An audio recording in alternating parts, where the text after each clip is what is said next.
Last episode में हमने देखा था कि जिनो के अंदर किसी को देख के मिस सेलर काफी ज्यादा डर जाती है और वो कहती है कि उसके पावर की कोई लिमिट ही नहीं है। आगे हमें हंटर एसोसिएशन को दिखाते हैं जहाँ मिस्टर गो काफी ज्यादा दुखी होते हैं। वो कहते हैं मुझे तो यकीन ही नहीं हो रहा, हमने बिंगू जैसे हंटर को खो दिया। वैसे वो रिटायर था तो मुझे उसे हंटर नहीं कहना चाहिए। उसकी डेथ को महान बलिदान कहना भी काफी ज्यादा दुखद है। मैं जानता हूँ कि इससे भी बड़े चैलेंजेस आने वाले हैं, हमें इससे भी ज्यादा डेथ और डैमेज देखने को मिल सकता है। तो अभी मिस्टर गो को एक फोन आता है। उन्हें ये इन्फॉर्म किया जाता है कि एक बी रैंक का गेट हाईवे के बीच में अपीयर हुआ है। ये सुन के मिस्टर गो मन में कहते हैं रेगुलर स्ट्राइक स्क्वाड एक बी रैंक के गेट को नहीं संभाल पाएंगी। मिस्टर गो इन्फॉर्मर को कहते हैं मैं मेजर गिल्ड से बात करके तुम्हें कॉल करूंगा। लेकिन तभी मिस्टर गो को कुछ याद आ जाता है। वो कहते हैं रुको, संग जिनो ने भी तो उधर ही पड़ोस में अपना एक नया गिल्ड का ऑफिस बनाया है ना। आगे हम जिनो को देखते हैं जो कि ट्रैफिक में फंस चुका था। वो मन में कहता है मुझे पक्का यकीन है कि उस उम्र ने कुछ न कुछ तो देखा था।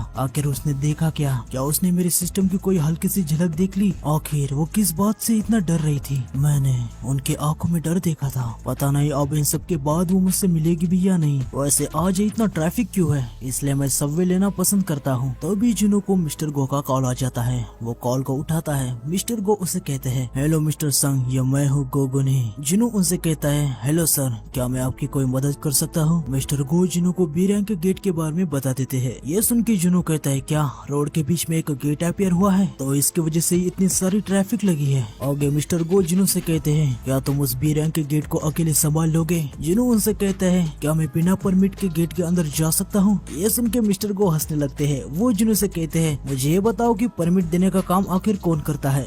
जिनो कहता है वो तो हंटर एसोसिएशन करती है। मिस्टर गो जिनो से कहते हैं तो अभी तुम किससे बात कर रहे हो? जिनो समझ जाता है। वो हल्का सा मुस्कुरा देता है और कहता है मैं अभी हंटर एसोसिएशन के चेयरमैन से बात कर रहा हूँ। मिस्टर को कहते हैं चिंता करने की कोई भी जरूरत नहीं है। आगे हम देखते हैं कि गेट के बारे में रिपोर्टर रिपोर्ट कर रही होती है। जिनो यहाँ पे आ चुका था। वो आके एक एजेंट सबको अच्छे से एक सेफ जगह जाने की दिशा दे रही होती है। जिनो गेट की तरफ जाने लगता है। तब वो एजेंट जिनो को कहती है रुक जाओ, ये रेस्ट्रिक्टेड एरिया है। तभी वो जिनो को जरा गौर से देखती है और उसे कहती है कि आप यस रैंक के हंटर जिनो हैं? ट्रैफिक में से भी काफी सारी पब्लिक जिनो को देख के काफी ज्यादा हैरान हो जाती है। वो कहती है वो तो संग जिनो है ना, शायद वो गेट को क्लियर करने के लिए आया है। एजेंट जिनो से कहती है आखिर आप यहाँ पे क्या कर रहे हो? भले ही आप यस रैंक के हैं, इसका मतलब ये नहीं कि आप प्रोटोकॉल को इग्नोर करेंगे। क्या आपके पास गेट के अंदर जाने का एंट्री परमिट है? अगर आपके पास है भी फिर भी मैं आपको अंदर नहीं जाने दे सकती। आपको यहाँ जरूरत के हिसाब से पार्टी मेंबर के साथ आना होगा। इसकी ये बकवास खत्म ही नहीं हो रही होती है। जिनो इससे काफी ज्यादा इरिटेट हो जाता है। वो सीधा मिस्टर गो को कॉल लगा देता है और कहता है सर मैं अभी गेट के सामने खड़ा हूँ, लेकिन यहाँ पे थोड़ी प्रॉब्लम हो गई है। जिनो उस एजेंट को फोन पे बात करने के लिए कहता है। वो एजेंट कहती है क्या आप ये मुझे दे रहे हैं? फोन की दूसरी तरफ कौन है? जिनो कहता है कोई ऐसा जिसके साथ तुम बहस नहीं कर सकती। मिस्टर गो उस एजेंट को सब कुछ समझा देते हैं और जिनो गेट की तरफ अंदर चला जाता है। वो एजेंट काफी ज्यादा चिढ़ जाती है। वो मन में कहती है मैं आशा करती हूँ कि उसकी गेट के अंदर ही बैंड बज जाए। तभी अचानक से गेट रेड गेट में बदल जाता है। ये देख के वो एजेंट काफी ज्यादा हैरान हो जाती है। वो कहती है क्या एक रेड गेट? फिर वो मन में कहती है क्या ये इसलिए हुआ क्योंकि मैं चाहती थी कि उसे चोट पहुंचे? गेट के अंदर जिनो कहता है मुझे लगता है मैं किसी रेड गेट के अंदर आ गया। बाहर जाने का इंटरेस्ट बंद हो चुका है। मुझे अपने आप को और थोड़ा आगे बढ़ाना होगा। इसी बात से जिनो को अपनी माँ के साथ का कन्वर्सेशन याद आ जाता है। उसकी माँ ने उसे कहा था जिनो मैं बस वो करना चाहती हूँ जिससे तुम खुश रहो। तुम पहले ही अवेक हो चुके हो तो तुम्हें रोकने की कोशिश करने का कोई भी मतलब नहीं। इसके अलावा एक एस रैंक होने के नाते तुम्हारी ये ड्यूटी है कि तुम जितना हो सके उतना लोगों को बचाओ, जैसे तुम्हारे पापा ने किया था। हंटर बनने से पहले वो बस एक फायर फाइटर थे, फिर भी मैंने जब उनको लोगों को आग से बचाते हुए देखा तभी मैं उनके प्यार में गिर गई और आखिर में उनके साथ शादी कर ली। तुम्हारे अंदर उन्हीं का खून है, इसलिए मैं कुछ भी नहीं कर सकती। फिर भी मैं ये कहना चाहती हूँ कि अपने आप को ज्यादा पुश मत करना। प्रेजेंट में हम देखते हैं कि जिनो इस बात से काफी ज्यादा खुश था। वो कहता है माँ मेरे हंटर बनने के खिलाफ नहीं है। ये सुन के मुझे काफी ज्यादा सुकून मिला। आगे हम देखते हैं कि वहाँ पे काफी सारे बीस्ट आ जाते हैं। जिनो भी अपनी शैडो आर्मी को समन करता है। वो कहता है मुझे नहीं लगता कि इस डंजन में मुझे कुछ खास चैलेंज मिलेगा, वैसे एक ही दिन में खत्म कर दूंगा। आगे हम देखते हैं कि शैडोज और बीस्ट की फाइट स्टार्ट हो जाती है। मेल शैडोज अपनी फायर का यूज करके बीस्ट पे हमला कर देते हैं। जिनो कहता है हंटर सिर्फ हंट करने के लिए ही पैदा होते हैं और जिनसे वो फाइट करते हैं वो बीस्ट ही उनके इनिमी नहीं होते। ऐसा कहते हुए हमें जूही को दिखाते हैं, वो अपने सदमे से बाहर आने के लिए काफी ज्यादा फोकस कर रही है। आगे जिनो कहता है हंटर को हमेशा सावधान रहना चाहिए, कहीं वो दूसरे हंटर से हंट ना हो जाए। ये सिचुएशन किसी भी पल बदल सकती है। भले ही हजारों बीस्ट हंट करने के लिए है, लेकिन एक हंटर कभी भी हंट करना नहीं छोड़ता। आगे हम देखते हैं कि शैडो सोल्जर्स ने यहाँ पे जितने भी बीस्ट थे उन्हें खत्म कर दिया। फिर एक डंजन के अंदर हमें जेम्स को दिखाते हैं, वो कहता है तुम कौन हो। आगे हम देखते कि वो सिलाद होता है, वो कहता है एक बार फिर जिससे मैं ढूंढ रहा हुआ यहाँ पे नहीं है, फ्रैगमेंट ऑफ लाइट, तुम काफी ज्यादा मायावी हो। तभी सिलाद को उसके पीछे से एक आवाज आती है। हम देखते कि यहाँ पे योगुमुंड आ जाता है। ये एक डिमोनिक स्पेक्ट्रस का किंग है और ट्रांसफिगरेशन का मोनार्क है। सिलाद योगुमुंड से कहता है तुम यहाँ पे क्या कर रहे हो। योगुमुंड से कहता है मैं तुम्हें यहाँ ईस्ट के लैंड के बारे में बताने आया हूँ। सिलाद उसे कहता है क्या तुम उस ईस्ट के छोटे से आइलैंड के बारे में बात करने आ रहे हो क्या शैडो मोनार्क रहता है। मुझे यकीन है कि तुम उस एरिया की चार्ज हो, है ना। योगुमुंड कहता है मुझे ऐसा लगता है वहाँ से थोड़ी दूर साउथ की ओर रूलर्स लेजिया को मुक्त करने की कोशिश कर रहे हैं। लेजिया भी एक मोनार्क है जिसे रूलर्स ने बंदी बना के रखा है। इसके बारे में हमें कहानी में आगे पता चल जाएगा। आगे योगुमुंड कहता है मैं लेजिया के एरिया के पास जाने की कोशिश कर रहा हूँ। सिलाद उसे पूछता है तो तुमने शैडो मोनार्क के बारे में क्या सोचा है। योगुमुंड से कहता है जब तक आर्किटेक्ट हमारे एग्रीमेंट के साथ है तब तक कोई भी प्रॉब्लम की बात नहीं है। और हाँ, मेरे पास तुम्हारे लिए भी एक इंटरेस्टिंग न्यूज है। हमें पता चल चुका है कि ग्रेटेस्ट लाइट ऑफ फ्रेगमेंट कहाँ पर है। ये सुन के सिलाद काफी ज्यादा खुश हो जाता है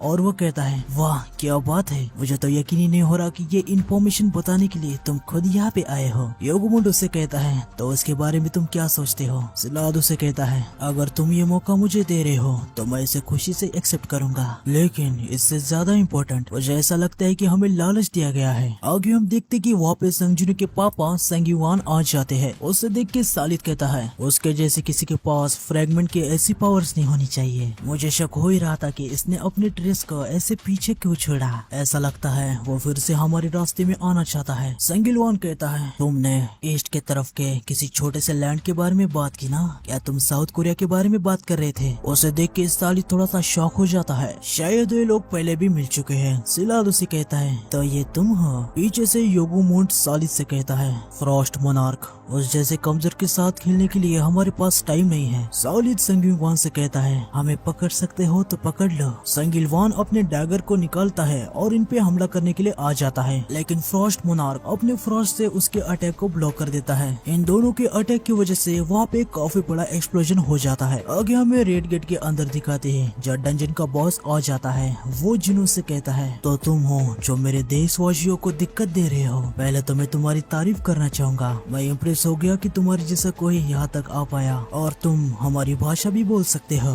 मेरे साथी इसी एरिया में छिपे हुए हैं। आगे हम देखते हैं कि बॉस काफी ज्यादा जोर से चिल्ला के सब लोगों को बाहर आने के लिए कहता है, लेकिन हम देखते हैं कि बाहर कोई भी नहीं आता क्योंकि जिनों की शैडोज ने ऑलरेडी उनको मार दिया होता है। बॉस हैरान हो जाता है, उसे कुछ समझ नहीं आ रहा था कि आखिरकार कोई बाहर क्यों नहीं आ रहा। जिनो बॉस से कहता है तुम काफी ज्यादा फनी बंदे हो, तुम मुझे मेरे कद से जज कर रहे हो। आगे जिनो अपनी 4th शैडो आर्मी को बुलाता है। सारे सोल्जर जिनो के पास आ जाते हैं। शैडोज अपने हाथों में स्वॉर्ड्स में बीस्ट को लटका के लाए थे। जिनो बॉस से कहता है देखो कोई भी नहीं बचा। ये देख के बॉस काफी ज्यादा डर जाता है। वो कहता है आखिर इनके साथ क्या हुआ। तब एक शैडो कटे हुए बीस्ट का सर बॉस के मुंह पे फेंक के मारता है और बाद में वो सर बॉस के हाथ में गिर जाता है। इससे बॉस को काफी ज्यादा गुस्सा आ जाता है और फिर बॉस की आर्मी और जिनो की शैडोज की आर्मी की फाइट स्टार्ट हो जाती है। आयरन और हाई ऑर्ग बॉस के आर्मी को काट रहे होते हैं, तभी जिनो पे 2 बीस्ट अटैक करने के लिए आ रहे होते हैं, लेकिन पीछे से टैंक आ जाता है और अपने पंजों से उन दोनों को काट डालता है। बॉस चिल्ला के कहता है तुम बेवकूफ हो, अब बस बहुत हो गया।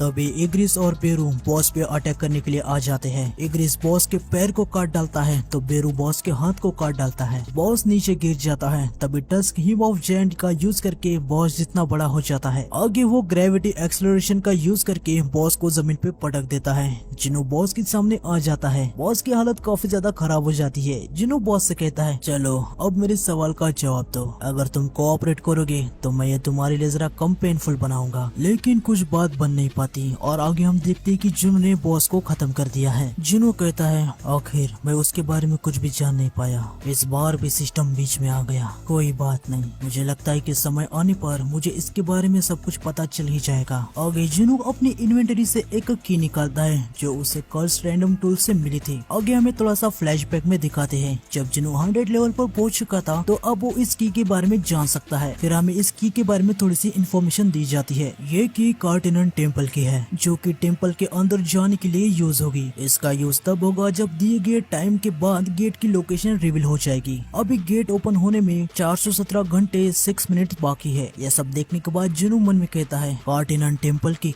मैं भूलना भी चाहूँ तब भी मैं उस जगह को नहीं भूल सकता। वो डबल डंजन सिस्टम मुझे वहाँ पे फिर बुला रहा है जहाँ से इस सब की शुरुआत हुई थी, लेकिन अब मैं बदल गया हूँ। अगर ये सब कुछ शुरुआत से प्लान किया गया था तो इसके बदले अगर कोई मेरा वहाँ पे वेट कर रहा है तो तुम जरा रुको, मैं जल्दी तुम्हें मिलने आऊंगा। तो आज के एपिसोड के लिए बस इतना ही। ये एपिसोड थोड़ा सा छोटा है क्योंकि अभी आने वाली चैप्टर काफी ज्यादा मजेदार होने वाले हैं। तो चैनल को सब्सक्राइब कर देना और बेल आइकन को दबा देना। मिलते हैं नेक्स्ट वीडियो में। Sayonara. Never let her out my sight. I just wanna stay up. Look at you all made up. Dirty thoughts that seep into my mind. I can't wait up.